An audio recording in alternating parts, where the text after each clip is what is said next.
Hello दोस्तों, good morning, नमस्कार। आप सभी का स्वागत है आप सभी के अपने यूट्यूब चैनल परीक्षा की शिक्षा में। आई होप कि आप सभी अच्छे होंगे। आपकी जो तैयारी है बढ़िया तरीके से चल रही होगी।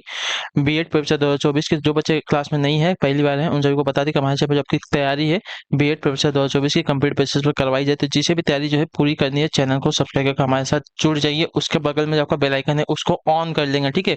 क्लास का जो समय है देख ले, जीके जीएस की जो क्लासेस आती है सुबह 10 बजे आप सबको डेली हमारे चैनल पर देखने को मिलती है। उसका जो हिंदी की क्लास है वो आपको जो है शाम को 7 बजे देखने को मिलते हैं, ठीक है। तो इसी दो टाइम पे आपको क्लासेस से जुड़ना है, अपनी तैयारी को जो है पूरा करना है, ठीक है।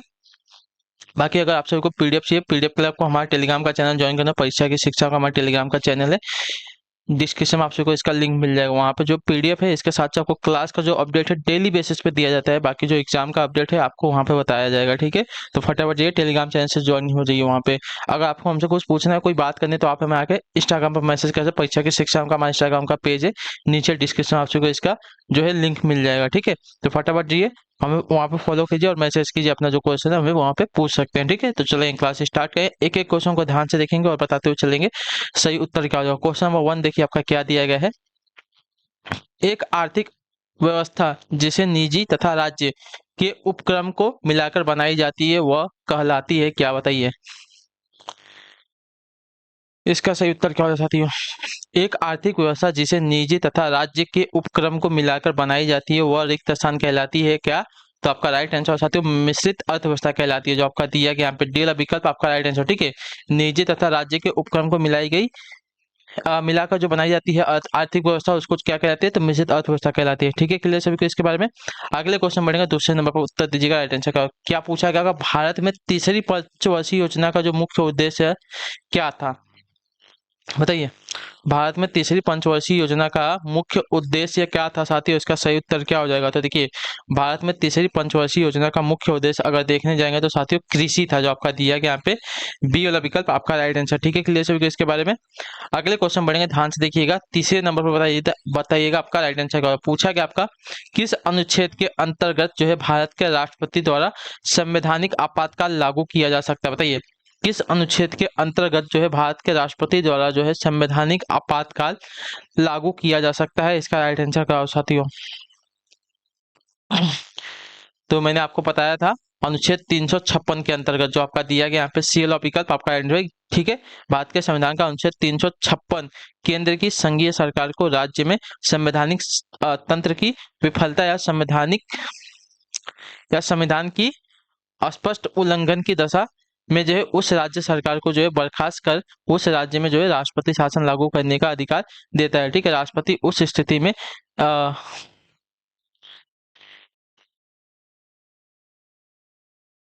अच्छा, राष्ट्रपति शासन उस स्थिति में भी लागू होता है जब राज्य विधान सभा में किसी भी दल या गठबंधन को जो है स्पष्ट बहुमत नहीं मिलता है। क्लियर सभी को इसके बारे में। तो अनुच्छेद 356 के अंतर्गत भारत के राष्ट्रपति द्वारा संवैधानिक आपातकाल लागू किया जा सकता है। अगले क्वेश्चन बढ़ेंगे, चौथे नंबर पर बताइएगा राइट आंसर क्या हो जाएगा। ऊपरी सदन यानी कि राज्यसभा में कितने सदस्यों की नियुक्ति भारत के राष्ट्रपति द्वारा जो है की जा सकती है, इसका राइट आंसर क्या होगा, बताइए। ऊपरी सदन यानी कि राज्यसभा में कितने सदस्यों की जो नियुक्ति है भारत के राष्ट्रपति द्वारा की जा सकती है, तो आपका राइट आंसर है साथियों 12, जो आपका दिया गया बी वाला विकल्प आपका राइट आंसर, ठीक है। क्लियर सभी को इसके बारे में।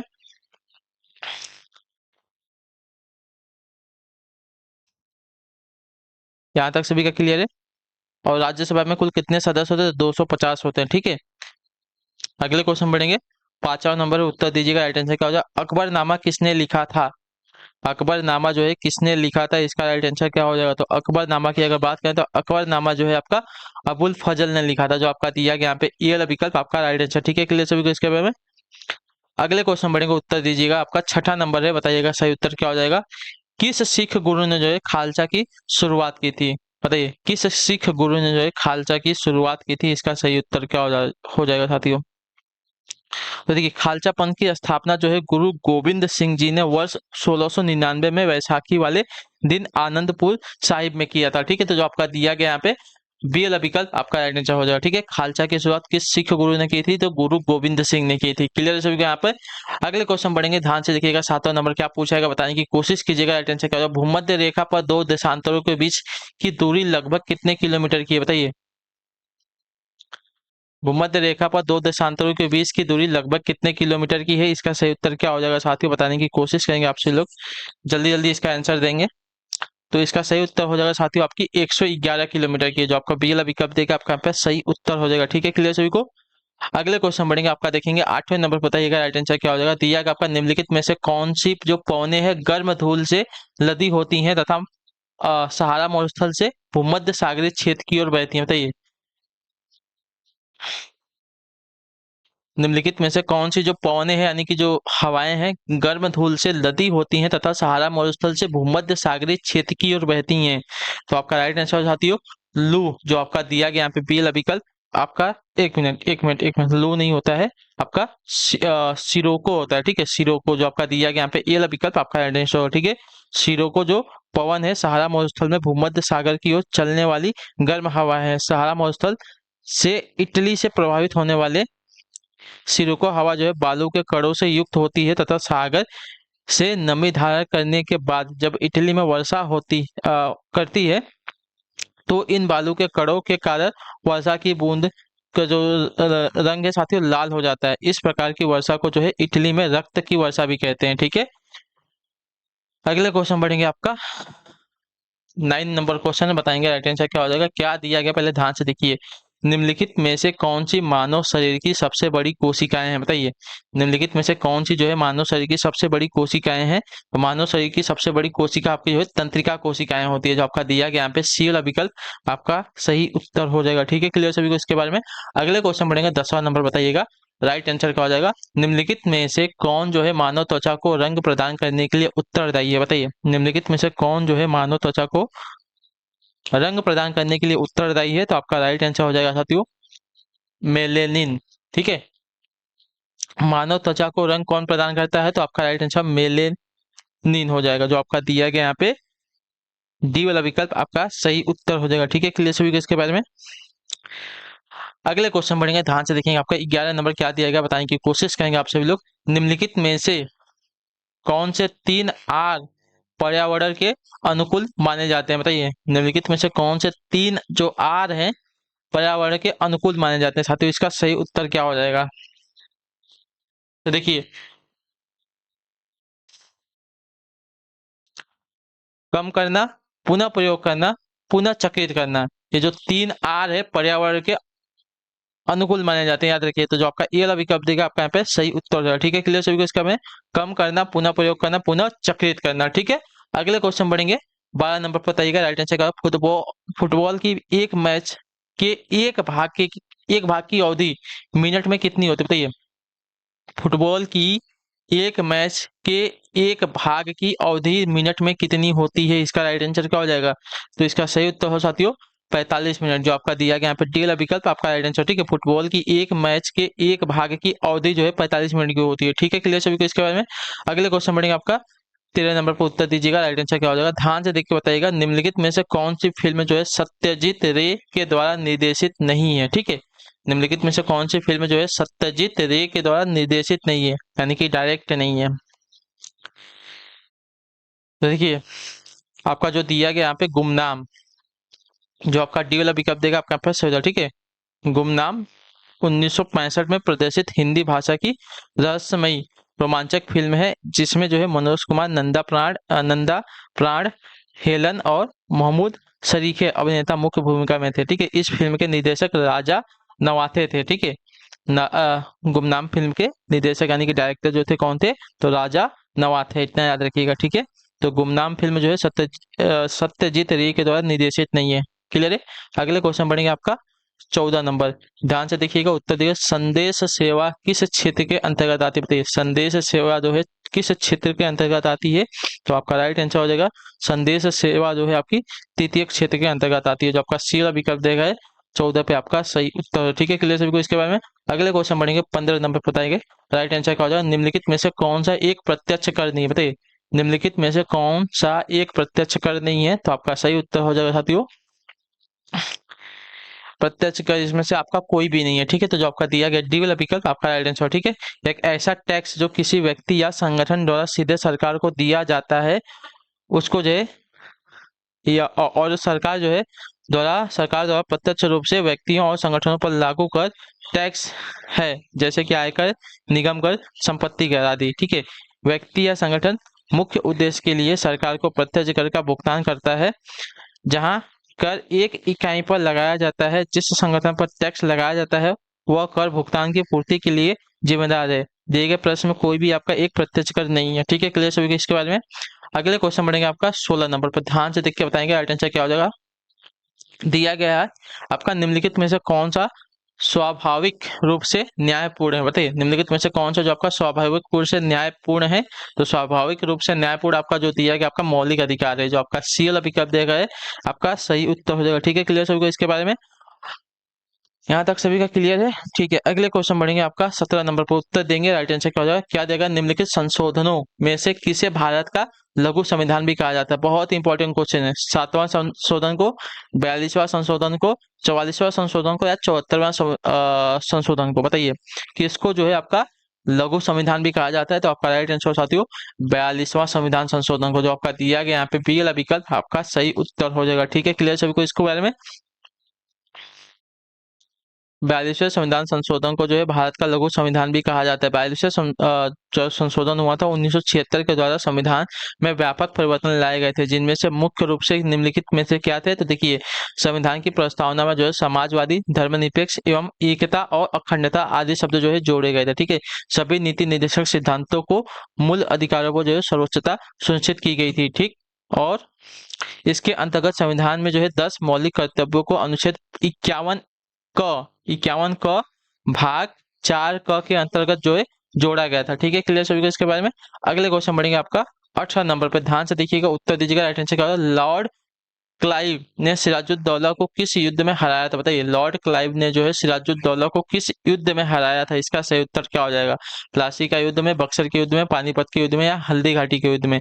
तो आपका सही उत्तर हो जाएगा लॉर्ड क्लाइव ने सिराजुद्दौला को जो है प्लासी के युद्ध में हराया था। ठीक है, प्लासी का जो युद्ध है 23 जून 1757 को मुर्शिदाबाद के दक्षिण में 22 मील दूर नदिया जिले में जो है गंगा नदी के किनारे प्लासी नामक स्थान पर हुआ था। ठीक है, इस युद्ध में एक और ब्रिटिश ईस्ट इंडिया कंपनी की सेना थी, तो दूसरी ओर जो है बंगाल के नवाब की सेना थी। ठीक है, कंपनी की सेना ने रॉबर्ट क्लाइव के नेतृत्व में नवाब सिराजुद्दौला को हराया था। ठीक है, अगले क्वेश्चन बढ़ेंगे 19 नंबर बताएंगे राइट आंसर। आल्प्स पर्वत श्रृंखला किस महाद्वीप में स्थित है, बताइए आल्प्स पर्वत श्रृंखला जो है किस महाद्वीप पर स्थित है। इसका सही उत्तर क्या हो जाएगा। तो इसका सही उत्तर हो जाएगा साथियों आपका यूरोप महाद्वीप, जो आपका दिया गया यहाँ पे ये वाला विकल्प आपका है। ठीक है, एल्पस या आल्पस मध्य यूरोप की सबसे बड़ी पर्वतमाला है। ठीक है, दक्षिण पश्चिम से पूर्वोत्तर की ओर चलने वाली यह पर्वतों की जो श्रेणी है लगभग 1200 किलोमीटर लंबी है, इतने याद रखिए। ठीक है, और 8 यूरोपीय देशों से निकलती है। ठीक है, हालांकि कॉकस पर्वत इससे अधिक ऊंचा है और यूराल पर्वत श्रेणी इससे अधिक दूरी तक चलती है, लेकिन वे दोनों यूरोप और एशिया के बीच में हैं। ठीक है, इस कारणवश आल्प्स यूरोप के सबसे महान पहाड़ माने जाते हैं। ठीक है, अगले क्वेश्चन बढ़ेंगे आपका 20 नंबर बताएंगे सही उत्तर क्या हो जाएगा। ध्यान से देखिएगा, उत्तर प्रदेश में पहली बार 1887 में प्रकाशित होने वाले दैनिक समाचार पत्र हिंदुस्तान के संपादक कौन थे, बताइए महावीर प्रसाद द्विवेदी, पन्नालाल पुन्नालाल बख्शी, मदन मोहन मालवीय, भारतेंदु हरिश्चंद्र। तो आपका सही उत्तर हो जाएगा मदन मोहन मालवीय। ठीक है, 1887 में उत्तर प्रदेश में पहली बार प्रकाशित होने वाले दैनिक समाचार पत्र हिंदुस्तान का संपादन जो है पंडित मदन मोहन मालवीय ने किया था। ठीक है, अगला क्वेश्चन 21 नंबर 21 बताएंगे सही उत्तर क्या हो जाएगा। उत्तर प्रदेश के किस वर्ष सभी सरकारी कार्यों के लिए हिंदी का जो है प्रयोग करना कानूनी तौर पर जो है अनिवार्य कर दिया गया। तो बताइए कि उत्तर प्रदेश में जो है किस वर्ष सभी सरकारी कार्यों के लिए हिंदी का जो है प्रयोग करना कानूनी तौर पर अनिवार्य कर दिया गया था। तो आपका राइट आंसर हो जाएगा साथियों 1977 से, जो आपका दिया गया डी वाला विकल्प आपका राइट आंसर। ठीक है, वर्ष 1977 में जो उत्तर प्रदेश के सभी सरकारी कार्यों के लिए हिंदी का प्रयोग करना कानूनी तौर पर अनिवार्य कर दिया गया था। ठीक है, अगला क्वेश्चन 22 नंबर, निम्न में से अकबर के दरबार के मुख्य चित्रकार कौन थे, बताइए निम्न में से अकबर के दरबार के मुख्य चित्रकार की बात कर रहा है कौन थे। तो आपका सही उत्तर होगा दसवंत, जो आपका दिया गया यहाँ पे सी वाला विकल्प आपका सही उत्तर है। ठीक है, क्लियर है। दसवंत जो है मुगल शासक अकबर के दरबार के प्रमुख चित्रकार थे। इनके अतिरिक्त जो है बसावन भी वहाँ के जो है महत्वपूर्ण चित्रकार थे, याद रखिएगा, ठीक है। अगले क्वेश्चन बढ़ेंगे। 23 नंबर पर उत्तर दीजिएगा, राइट आंसर क्या हो जाएगा। रिक्त स्थान फैजाबाद के एक प्रमुख संगीतकार थे जिन्होंने शास्त्रीय संगीत में टप्पा शैली का जो है विकास किया था, कौन थे? इसका सही उत्तर क्या हो जाएगा साथियों? तो देखिए इसका सही उत्तर हो जाएगा साथियों ऑप्शन नंबर ए, मुस्तरी बाई, जो आपका दिया गया यहाँ पे ये वाला विकल्प आपका सही उत्तर। ठीक है, मुस्तरी बाई जो है फैजाबाद के प्रमुख संगीतकार थे जिन्होंने जो है शास्त्रीय संगीत में जो है टप्पा शैली का विकास किया था। ठीक है, क्लियर सभी को इसके बारे में। अगले क्वेश्चन बढ़ेंगे 24 नंबर 24 पर उत्तर देंगे, सही उत्तर क्या हो जाएगा। दिया गया आपका निम्नलिखित में से बुंदेलखंड का लोकप्रिय लोकगीत कौन सा, बताइए निम्नलिखित में से बुंदेलखंड का लोकप्रिय लोकगीत कौन सा है। तो आपका सही उत्तर हो जाएगा साथियों आल्हा, जो आपका बी वाला विकल्प देगा आपका सही उत्तर हो जाएगा। ठीक है, क्लियर सभी को। आल्हा जो है बुंदेलखंड का एक लोकप्रिय गीत है। यह गीत जो है राजपूत राजा परमाल के दो वीर कमांडरों आल्हा और उदल के सम्मान में जो है गाया जाता है। ठीक है, क्लियर सभी को इसके बारे में। अगले क्वेश्चन बढ़ेंगे, उत्तर देंगे, राइट आंसर होगा 25 पे बताइएगा सही उत्तर क्या होगा। निम्न में से कौन सी नदी जो है भारत में ब्रह्म घाट पर कर्नाली नदी से जुड़ती है और घाघरा नदी जो है बन जाती है, इसका सही उत्तर क्या हो जाए बताइए। राप्ती, गंडक, शारदा, सरयू। तो आपका सही उत्तर साथियों शारदा नदी, जो आपका सी ऑप्शन देगा आपका सही उत्तर। ठीक है, शारदा नदी की उत्पत्ति जो है उत्तराखंड से होती है तथा यह ब्रह्मघाट के निकट कर्नाली नदी से जुड़कर जो है घाघरा नदी बन जाती है। ठीक है, अगले क्वेश्चन बढ़ेंगे आपका 26 नंबर, बताने की कोशिश करेंगे सही उत्तर क्या हो जाएगा। निम्न में से किस खनिज को जो है पीला केक भी कहते हैं, बताइए निम्न में से किस खनिज को जो है पीला केक भी कहते हैं। तो आपका राइट आंसर का यूरेनियम को, जो आपका बी वाला विकल्प देगा आपका राइट आंसर। ठीक है, यूरेनियम को जो है पीला केक भी कहते हैं, इतना याद है कि भारत में जो है आंध्र प्रदेश यूरेनियम का सबसे बड़ा उत्पादक है। ठीक, अगला क्वेश्चन 27 नंबर 27 पे उत्तर दीजिएगा। निम्न में से किस देश को जो है पहले सिलोन कहा जाता था, बताइए निम्न में से किस देश को जो है पहले सिलोन कहा जाता था। तो आपका सही उत्तर हो जाएगा साथियों श्रीलंका को, जो आपको बी वाला विकल्प देगा आपका सही उत्तर। ठीक है, श्रीलंका का प्राचीन नाम जो है सिलोन था। ठीक है, और इसकी जो राजधानी है कोलंबो है।